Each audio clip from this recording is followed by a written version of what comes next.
সঙ্গে কথা বলার জন্য অনেকক্ষণ ধরে ঘুরতেছি। আচ্ছা আচ্ছা ঠিক আছে, সবাইকে বলো। ভাইয়া আমি ঢাকা 8-এর ভোটার না, কিন্তু আমি অনেক দূর থেকে আসছি আমার ইনকামের একটা অংশ আপনাকে দেওয়ার জন্য। এবং আপনি যেহেতু দুর্গন্ধ থেকে লড়াই করতেছেন, তো ভাইয়ের সুগন্ধের জন্য এটা আমার ছোট্ট একটা হাদিয়া। ভাই কোন জায়গা থেকে এসেছেন? ভাই মহাখালী থেকে আসছি। মহাখালী থেকে উনি আমাদের নির্বাচনী ক্যাম্পে ডোনেট করেছেন। দোয়া করবেন আমরা সাথে কখনোই দুর্নীতি সন্ত্রাস চাঁদাবাজের সাথে জড়িত না হই। আপনাদের প্রধান আমাদের ফিঙ্গার থাকবে, নতুন বাংলাদেশ গঠন হবে। আমরা আজকে বঙ্গভবনে গিয়েছিলাম, সেখানে নামাজ পড়েছি, কিন্তু ভোটারদের কাছে আমাদের পোস্টটা দেওয়া হয়নি।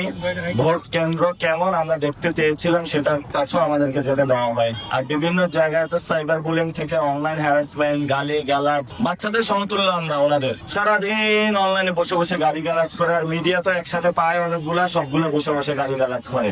আরাম কেদারা জমিদারি চেয়ারে বসে বসে সারাদিন আমাদের গালি গালাজ করে। যাক, আমরা সবকিছু ধৈর্য ধারণ করবো ইনশাল্লাহ। 12 তারিখ পর্যন্ত আমরা যাব। আমরা বলেছি বিএনপি